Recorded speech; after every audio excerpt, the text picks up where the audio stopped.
पढ़ जाएं और घूमें सड़कों पे, इससे फ्रस्ट्रेशन पैदा होगा और एक समय ऐसा आएगा जबकि जन आक्रोश इतना होगा कि सरकार संभाल नहीं। तो स्वागत है दोस्तों आपका हमारे इन एपिसोड की इन श्रृंखला के दूसरे एपिसोड में। आज हमारे साथ में एक और महान हस्ती, हमने पहले भी कहा था शायर के वो लोग जिन्हें लगभग सब लोग जानते हैं, और आज बहुत ही खास व्यक्ति हमारे साथ में है, क्योंकि आप सब लोग मेरे बारे में जानते ही, हम पहले भी बताते रहते हैं कि जब हम छोटे थे तो मम्मी हमारी कपड़े सिल के पहनाया करती थी, और उस जमाने में उन्होंने हमारा हाथ थामा, हाई स्कूल में हमें बिल्कुल फ्री पढ़ाया और इस काबिल बनाया, ये संस्कार दिया कि हम जिंदगी में आगे कुछ कर पाएँ। वो खुद भी पहले एसपी कॉलेज में लेक्चरार थे, उसके बाद में प्राइवेट कॉलेज में प्रिंसिपल, आरएसएस, जितनी तारीफ की जाए विद्यार्थी पर से, जहाँ जहाँ की बात की जाए हर जगह से जुड़े हुए और बहुत ज़्यादा एक्सपीरियंस, लगभग 50 से 60 सालों का एक्सपीरियंस हमारे बीच में।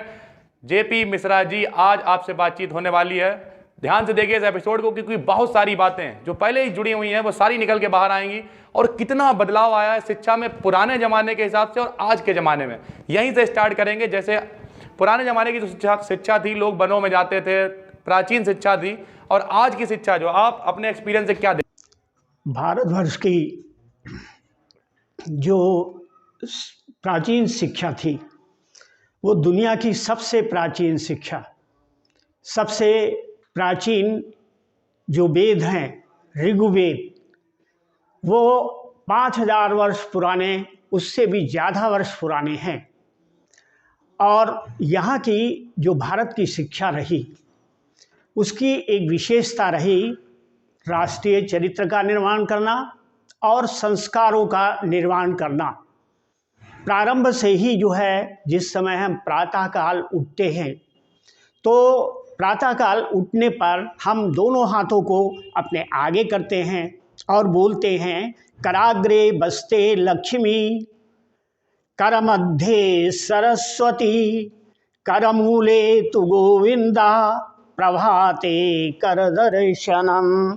अर्थ इसका ये है, कराग्रे बस्ते लक्ष्मी, जो हमारा जो आगे की जो उंगलियां हैं, कर का अग्रभाग है, इसी से हमको लक्ष्मी प्राप्त होती है। चाहे वो शिक्षा का क्षेत्र हो, जितनी हम पढ़ाई अपनी उंगलियों के द्वारा करेंगे, उससे ही हमारा जीवन आगे बढ़ेगा और हम जो है अधिक से अधिक धन प्राप्त कर सकते हैं। जितना भी हम परिश्रम करेंगे वो अपने अग्रभाग से उंगलियों के द्वारा ही करेंगे। इसलिए कहा गया है कि कराग्रे बस्ते लक्ष्मी, जो आगे का हिस्सा है कर का, हाथों का, उंगलियां, वो उसमें लक्ष्मी का वास होता है। इसमें जितना हम परिश्रम करेंगे उतना ही लाभ होगा। कर मध्य सरस्वती, लक्ष्मी जब हमारे पास आ जाती है तो उसका हमें सही ज्ञान पूर्वक जो है उपयोग करना चाहिए, और हमारे जो मध्य में है वो लक्ष्मी का निवास होता है। जब हम धन को कमाते हैं पुरुषार्थ के द्वारा और अपने ज्ञान को उसमें लगाते हैं और उसका समर्पण हम परमपिता परमात्मा को करते हैं, करमूले तु गोविंदा प्रभाते कर दर्शनम। तो इस तरीके के हमारी जो है वो भावना शिक्षा में रहती है। दूसरी चीज़ जो है, जो भी हमें देता है उसके प्रति हम कृतज्ञ होते हैं। दूसरा, पृथ्वी जो है वो हमारी माता है, ऐसा मानते हैं। माता हमें दूध पिलाती है, तो पृथ्वी भी हमको दूध पिलाती है। किस रूप में? अगर किसी भी वनस्पति को हम तोड़ें तो उसमें दूध निकलता है, चाहे पत्ते तोड़ें, चाहे फल तोड़ें कच्ची अवस्था में, तो उसमें दूध निकलता है। और यही दूध जो है पोषक तत्वों में परिवर्तित हो जाता है भोजन के द्वारा, फल के द्वारा, इस तरीके से हमारे शरीर के अंदर पहुंचता है। तो पृथ्वी हमारी जो है पालन पोषण करती है, हमारी माँ है। इसलिए हम पृथ्वी की कृतज्ञता के लिए प्रातःकाल ही बोलते हैं, समुद्रवशने देवी पर्वत स्तन मंडले, विष्णुपत्नी नमस्तुभ्यम पादस्पर्शम क्षमस्व में। हे समुद्र में वास करने वाली पृथ्वी, समुद्रवशने देवी, पर्वत स्तन मंडले, जिसके स्तन पर्वत के समान है, समुद्र पर्वत स्तन मंडले, विष्णु पत्नी, और वो भगवान परमपिता परमात्मा की पत्नी है। हम उससे कृतज्ञ हैं, हम उसको प्रणाम करते हैं। प्रातःकाल सूर्य की आराधना करते हैं कि सूर्य से ही जीवन है। जितने भी पेड़ पौधे हैं उनको सबको जो है शिक्षा में ये माना गया है कि इनमें सब में जीवन है। जीवन बहुत बाद में पता लगा, जगदीश चंद्र बोस ने जो है जब दुनिया को ये बताया कि ये जीवन होता है पेड़ पौधों में, जब वो तुलसी के पत्ते तोड़ रहे थे तो माँ ने कहा कि बेटा तुलसी माता जो है सो रही हैं, शाम के टाइम नहीं तोड़ते हैं। एकदम उनके दिमाग में जो है ये स्ट्राइक हुआ कि ये जो है वो जीवन है इसके मतलब, और उन्होंने सिद्ध कर दिया कि पेड़ पौधों में जीवन होता है। वो अंग्रेजों के टाइम दुनिया में सबसे पहले अगर किसी ने पेड़ पौधों में जीवन सिद्ध किया तो जगदीश चंद्र बोस ने सिद्ध किया। उससे हमारे यहाँ हमेशा से पेड़ पौधों में जीवन माना गया है, और जो पेड़ पौधे जो हैं उपयोगी थे उनकी पूजा होती है। पीपल है, बरगद है, आम है, नीम है, जो औषधीय गुणों से भरपूर हैं, अथवा छाया देते हैं, अथवा पक्षियों को बैठने का स्थान देते हैं, वो सब हमारे लिए पूजनीय रहे। अब उनके कृतज्ञता के लिए, कृतज्ञता के रूप में हम उनका जो है पूजा करते हैं। प्राचीन काल से ही हमारे देश के अंदर संस्कारों की एक विशेषता थी। इसके बाद गुरुकुल स्टार्ट हुए, ऋषियों के पास राजा और रंक दोनों पढ़ने जाते थे। कृष्ण सुदामा उदाहरण है इसके। और एक ऋषि थे, किस तरीके का स्वरूप था उस समय शिक्षा का, उसके प्रदर्शित करने के लिए हम बता रहे हैं इस उदाहरण को। कि ऋषि ने कहा गुरुकुल के अपने विद्यार्थियों से, कल वन विहार के कार्यक्रम अर्थात पिकनिक के लिए चलेंगे। सभी छात्र आनंदित थे। जंगल में गए और जंगल में जो है एक नदी बह रही थी और पेड़ पौधे थे, तमाम वृक्ष जंगल के थे, तमाम जीव जंतु थे। तो जिस छात्र को जैसी रुचि थी वैसा कार्य करने लगे। जो तैरना जानते थे तैरने लगे, शब्दवेदी बाण जो चला सकते थे शब्दवेदी बाण का अभ्यास करने लगे। कुछ औषधियों को जो है चुनने लगे। कुछ भोजन का तमाम सामान रखा हुआ था, उससे आटा गूंथते थे और भोजन बनाने लगे। अपनी रुचि के अनुसार जो है वो कार्य करने लगे। इतने में ही चिड़ियों की आवाज़ आई, चहचहाने की, भागती हुई चिड़ियों की। और एक अश्व घोड़ा पर एक राजकुमार जो था वो दौड़ता हुआ दिखाई दिया और चिड़ियाँ बहुत तेज़ी से भागती रही थी। और एक आवाज़ आई, पानी में कोई कूद कर डूब रहा है। तो जो शब्दवेदी बाण चलाता था उसने शब्दवेदी बाण चलाया और वो अश्व और राजकुमार दोनों घायल होकर गिर पड़े।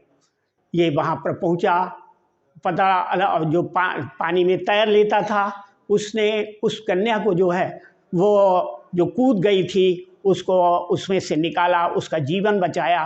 बेहोश हो गई थी तो जो उसने औषधियाँ एकत्रित की थी वो औषधियाँ उसके पैरों में मालिश की और मालिश करने के बाद उसको होश आया। तो और जो भोजन क्या करके जो है वो लेटे हुए थे एक शिष्य, उनका नाम था यज्ञवल्क। तो यज्ञवल्क जो है वो लेटे हुए थे। तो गुरुजी ने कहा कि उठो यज्ञवल्क उठो।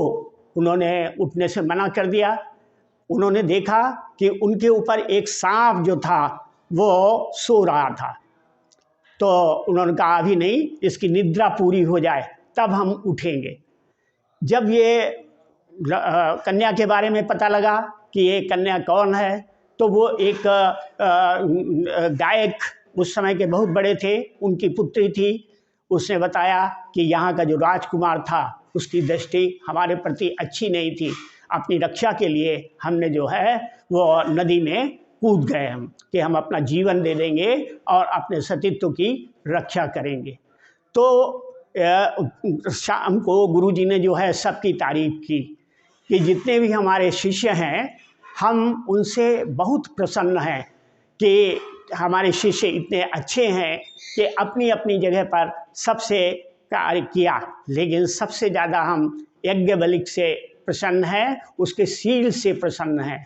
तो जो बाकी विद्यार्थी थे बोले ये शील की बात नहीं, ये तो हिम्मत की बात है। तो उनका नहीं, हिम्मत की बात नहीं है, ये सील की बात है कि उसने सोचा कि सांप अपनी निद्रा पूरी कर ले और निद्रा पूरी करने के बाद जो है वो चला जाए। तो हम दूसरे की भावना को जो समझते हैं इसे सील कहते हैं। तो सील की शिक्षा, हिम्मत की शिक्षा और जितनी भी दवाइयों वगैरह की शिक्षा, ये सब हमारी शिक्षा प्रणाली के अंतर्गत थी। तो प्राचीन काल में जो हमारी शिक्षा थी वो संस्कार युक्त थी, इसीलिए हम विश्व गुरु बने। लेकिन जब अंग्रेजों का शासन आया तो अंग्रेजों ने सोचा कि भारत को जो है अगर गुलाम बनाना है तो शिक्षा पद्धति को समाप्त करना पड़ेगा। तो मैकाले ने अपनी एक शिक्षा पद्धति डेवलप की जिसमें वो बाबू और जितने भी जो है वो गवर्नमेंट सर्वेंट उन्हीं को वो तैयार करते रहे। ये शिक्षा प्रणाली सब लोग कहते रहे कि शिक्षा में आमूल परिवर्तन किया जाए। कोई नेता कहता था आमूल चूल परिवर्तन किया जाए, कोई कुछ कर देता था, कोई थोड़ा सा परीक्षा में बदलाव, कुछ पुस्तकों में बदलाव, बस यहीं तक सीमित था।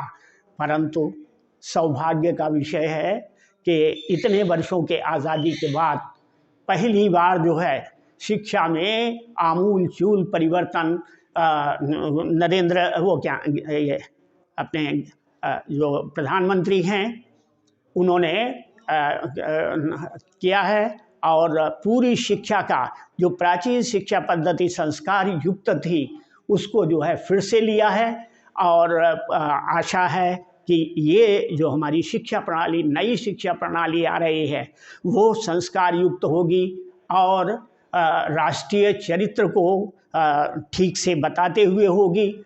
तो इस तरीके से उस पर अच्छे संस्कार पड़ेंगे, अच्छे नागरिक मिलेंगे, अच्छे खिलाड़ी मिलेंगे, अच्छे वैज्ञानिक मिलेंगे, अच्छे डॉक्टर मिलेंगे, अच्छे समाज के नागरिक मिलेंगे, अच्छे नेता मिलेंगे। तो हमारा देश जो है पुनः विश्व गुरु बनेगा। हर चीज़ जो है वो यही बनेगी। इस तरीके का भाव नरेंद्र मोदी जी ने जो है वो रखा है और ये शिक्षा प्रणाली बहुत जल्दी अगले सत्र में प्रारंभ होने वाली है।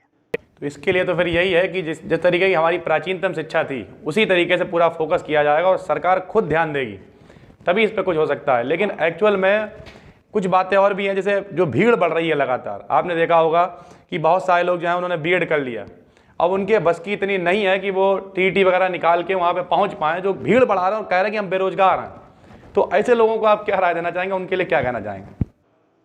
आपके प्रश्न का थोड़ा सा विस्तार लेते हुए हम आपका उत्तर दे रहे हैं। सन 70-72 वर्ष में, सन 1970-72 में हमने जो है ये देखा कि जो ग्रामीण क्षेत्र के बच्चे आते थे उनकी मैथमेटिक्स बहुत अच्छी होती थी और वो मैथमेटिक्स में बहुत अच्छे निकलते थे। और आगे चलकर वो बच्चे जो हैं यहाँ आकर बहुत राइज करते थे। हमारे पढ़ाए हुए 3 छात्र आईएएस हैं, डॉक्टर्स कई हैं। तो वो सब वो लोग थे जिनका परिवेश जो है ग्रामीण क्षेत्र का था।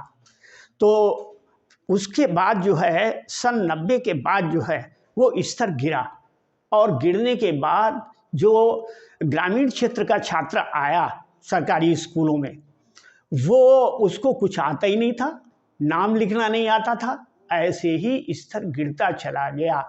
और अब उस शिक्षा की स्थिति जो है वो बहुत चिंताजनक है। डिवीजनें पहले फर्स्ट सेकंड बहुत मुश्किल से आती थी, पास बहुत मुश्किल से होते थे, ग्रेजुएशन से लेकर हाई स्कूल से लेकर ग्रेजुएशन तक। लेकिन अब तो फर्स्ट क्लास जो है वो बड़ी संख्या में लोग आते हैं, लेकिन अपना ठीक से उनको जो है जो ज्ञान है वो लगभग शून्य के बराबर है। जो प्राइवेट जो सरकारी स्कूल थे उनमें धीरे धीरे जो है पहले जो शिक्षा में रुचि लेते थे वही केवल अध्यापक बनते थे। वो आईएएस बन सकते थे, वो पीसीएस बन सकते थे, लेकिन उनमें टीचर्स में जो है शिक्षा के में ही वो जाना चाहते थे। तो बहुत अच्छे अच्छे टीचर्स जो हैं वो सरकारी इंटर कॉलेजों में थे। लेकिन धीरे धीरे ये क्रम बदल गया और अब केवल जो है वो नौकरी के लिए आते हैं। जब तक सर्विस नहीं मिलती है तब तक मेहनत करो, उसके बाद मेहनत की आवश्यकता नहीं है, ये भाव भर गया है। अच्छी पे मिलती है, उस समय अच्छी पे नहीं मिलती थी, लेकिन फिर भी बहुत मेहनत से पढ़ाते थे और चिंतन करते थे हर विद्यार्थी का। लेकिन अब जो है कोई चिंता नहीं, केवल समय पूर्ति करना, ऐसा सरकारी स्कूलों का हो गया है। तो एक विचार जो है सरकार के अंदर चल रहा है कि इन स्कूलों को प्राइवेट कर दिया जाए। सबको जो है उसके पीछे भी यही भावना है कि स्कूल में जाना, 2 एप्लीकेशन, 2 टीचर हैं प्राइमरी में, तो एप्लीकेशन एक रख देना, एक छुट्टी पे रहता, कोई आया दिखाया छुट्टी पे, और कोई नहीं आया तो 3-4 हफ्ते बाद उसको फाड़ के फेंक दिया, और फिर सब पूरे साइन जो है कर दिया। अब थोड़ा डिजिटल स्टार्ट किया है, लेकिन फिर भी जो है शिक्षा के स्तर में कोई बदलाव नहीं हो रहा है।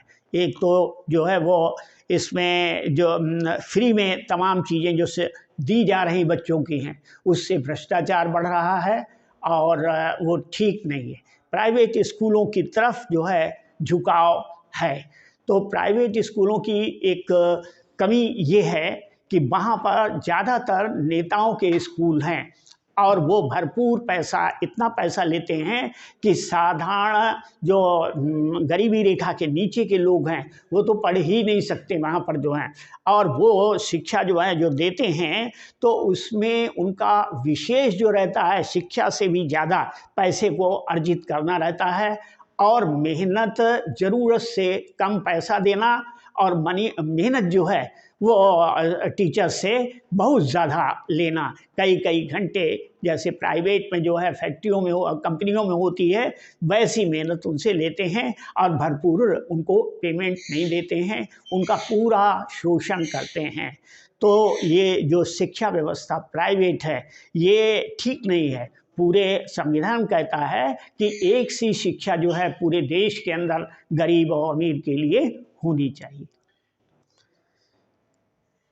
इतनी नौकरियों को दिया नहीं जा सकता है, सबको सरकारी नौकरी नहीं मिल सकती है। अब प्राइवेट सेक्टर आ रहे हैं, तो उन प्राइवेट सेक्टर में जाने के लिए जो है वैसी क्वालिफिकेशन चाहिए।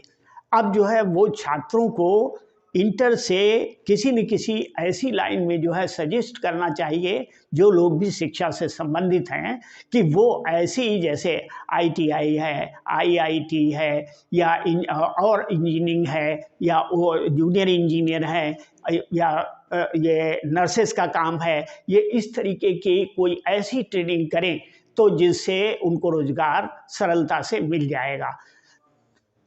लेकिन फिर दिक्कत वहाँ पे भी वही आ जाती है घूम फिर के, जैसे लोग, कुछ लोग मान लिया पॉलिटेक्निक कर लेते हैं, फिर आपने देखा होगा कि सारी खेल ही टैलेंट का है। क्योंकि आपने देखा होगा पॉलिटेक्निक करने के बाद बहुत सारे लोग, मेरी जान पहचान के हैं, वो बेचारे 2-2, 3-3 साल से 6-6 हज़ार रुपये पर ट्रेनिंग पे काम कर रहे हैं, और आज की डेट में ये वो कह रहे हैं कि हमें वहाँ का कमरे का किराया निकालना भी मुश्किल हो रहा है। तो ऐसे लोग, या तो उनमें टैलेंट की कमी है, या फिर वो उन्होंने कहने पर पॉलिटेक्निक मान लिया कर भी लिया, तो फिर किस तरीके से देखते हैं आप? क्योंकि आदमी दोनों तरीके से फंस गया ना यहाँ पर। कह रहे हैं जिस समय उन्होंने पढ़ाई की उस समय ठीक से पढ़ाई की नहीं, उनको वैसी शिक्षा मिल नहीं पाई, जिससे उनके अंदर टैलेंट की कमी हो गई।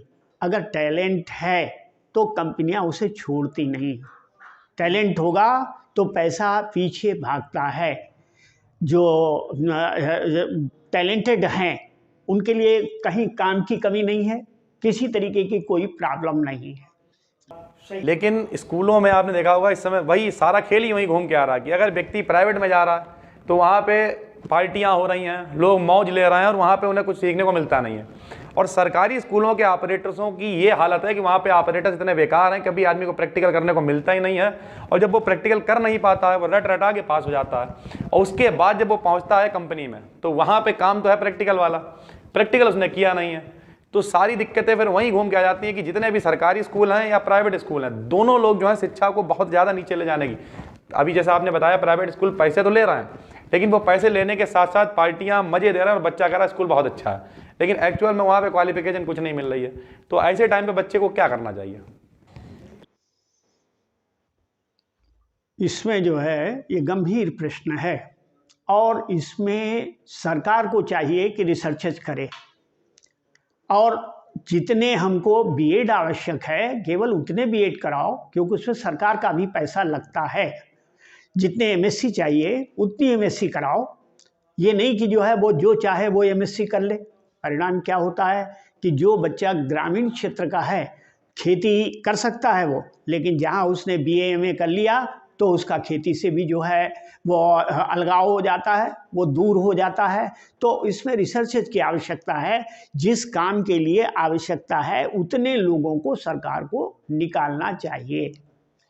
कि आज काफ़ी ज़्यादा एक्सपीरियंस आपके पास पहुंचा होगा, आखिरी में आप क्या संदेश देना चाहेंगे बच्चों के लिए और हमारे देश के लिए, सरकार के लिए? बच्चों को प्रारंभ से ही जो है वो पढ़ाई में बहुत मेहनत करनी चाहिए जब तक शिक्षा के क्षेत्र में हैं, और उनके जो अभिभावक हैं उनको ठीक से संस्कार दें, अध्यापक उनको ठीक से संस्कार दें, और सरकार रिसर्च करे कि कितनी कहाँ आवश्यकता है। अगर आवश्यकता एमएससी बीएड इनकी नहीं है तो सबको कराने की आवश्यकता नहीं है।